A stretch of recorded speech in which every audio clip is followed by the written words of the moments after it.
আসসালামু আলাইকুম এভরিওয়ান, সবাই কেমন আছেন? প্রচণ্ড এই গরমের মধ্যে আইসক্রিম খেতে অপছন্দ করে এমন লোক কমই পাওয়া যাবে। তবে আজকে আপনাদেরকে বাজারের সবচেয়ে মজাদার একটা আইসক্রিম হলো ক্ষীর আইসক্রিম। আজকে বাসায় 100 টাকা খরচ করে লোভনীয় আইসক্রিমটা আপনাদেরকে আমি তৈরি করে দেখাবো। গরমের মধ্যে মনে প্রশান্তি আনার জন্য এরকম এক বাটি আইসক্রিম হলে কিন্তু এনাফ। চুলার ফ্রাইং প্যানের মধ্যে এখন আমি হাফ লিটার মিল্ক বিটা যে লিকুইড দুধটা সেটা দিয়ে দিয়েছি। দিয়ে এখন দিয়ে দিচ্ছি হলো গুঁড়া দুধ। আমি এখানে টোটাল হাফ কাপের মতন গুঁড়া দুধ ইউজ করেছি। 2 চামচ চিনি দিচ্ছি। আর এখানে যেহেতু আমি কনডেন্স মিল্ক ইউজ করব, কনডেন্স মিল্কটা তো এমন অনেক মিষ্টি থাকে, এখানে টোটাল 2 চামচ দিয়েছি। দিয়ে এখন নেড়েচেড়ে আর একটা তেজপাতা দিয়েছি সুন্দর একটা ফ্লেভার আসার জন্য। এখন ভালো করে প্যাচোলাটা দিয়ে আমি নেড়ে মিক্স করে নিচ্ছি। এটা অবশ্য কারণ মিক্স যদি না করেন নিচে যে ইয়াটা ছিল, আমরা যে ইয়াটা কনডেন্স মিল্কে দিচ্ছি সেটা লেগে যাবে। তো এভাবে নেড়ে চেড়ে দিচ্ছি যেন কোনোভাবে কোনো কিছু দলা পাকিয়ে না থাকে। এটা কিন্তু একটা পর্যায়ে ঘন হয়ে আসবে। আর ক্ষীরের যে মেন ইনগ্রিডিয়েন্টস সেটা কিন্তু হলো গুড়।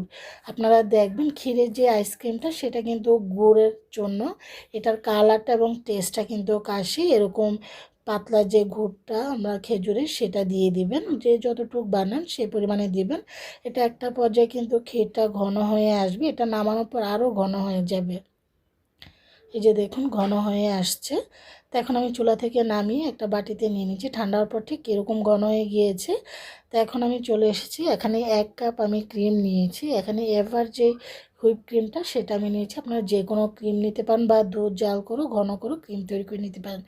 এখন আমি এটাকে করে নেব, ফোম করে নেব। তবে আমরা যে ইয়া ইয়া করি, যে কেক বানাই সেরকম ফোম করব না, কারণ এটা যেহেতু আইসক্রিম হবে সেইভাবে ফোমটা করে নেব।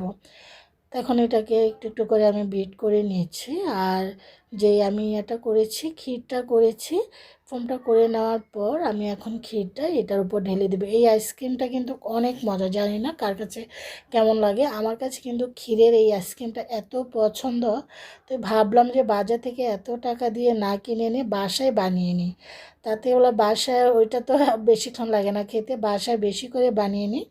বাসায় বানিয়ে নিয়েছি। তো এখানে এই যে দেখুন সেই ক্ষীরটা ঢেলে দিয়েছি। দিয়ে এখন আমি এটাকে ভালো করে সেই ফোমটার সাথে মিক্স করে নিচ্ছি। তবে এটা একদম ফোমের মতন অতিরিক্ত ঘনত্ব হবে না কেকের, যে সেরকম এই যে ঠিক এরকম হবে, একটু লিকুইড টাইপের হবে। তখন আইসক্রিমটা কিন্তু তাড়াতাড়ি বসবে, খেতেও ভালো লাগবে। এখানে আমি সেই পুরনো আইসক্রিম খাওয়ার একটা বক্স নিয়ে নিয়েছি। এখন এটাকে ঢেলে একটু ট্যাপ করে নিচ্ছি যেন কোনো সাইড যেন ফাঁকা না থাকে। এই যেভাবে করে ট্যাপ করে নিলে চারদিকটা কিন্তু সুন্দর বড়াট হয়ে যাবে। উপরে এখানে আমি একটু গার্নিশ করে দিচ্ছি, যেহেতু ক্ষীর আইসক্রিমের উপর কিন্তু বাদাম, কয়েক রকমের বাদাম কিশমিশ থাকে দেখতে সুন্দর লাগার জন্য। এখন ঢাকনা দিয়ে ঢেকে আমরা মাছ মাংস যে ফ্রিজটাতে রাখি সেই ফ্রিজটার মধ্যে 12 থেকে 13 ঘন্টা, এখন তো কারেন্ট থাকে না, 24 ঘন্টায় দেখা গিয়েছে রাখতে হচ্ছে।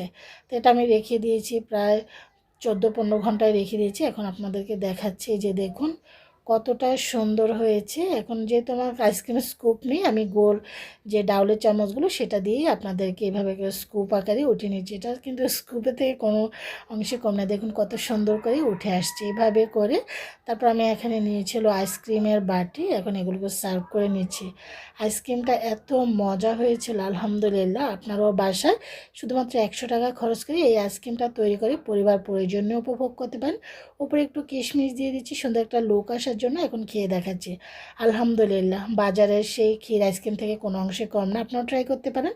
প্রচণ্ড গরমে সবাই ভালো থাকেন। আল্লাহ হাফিজ।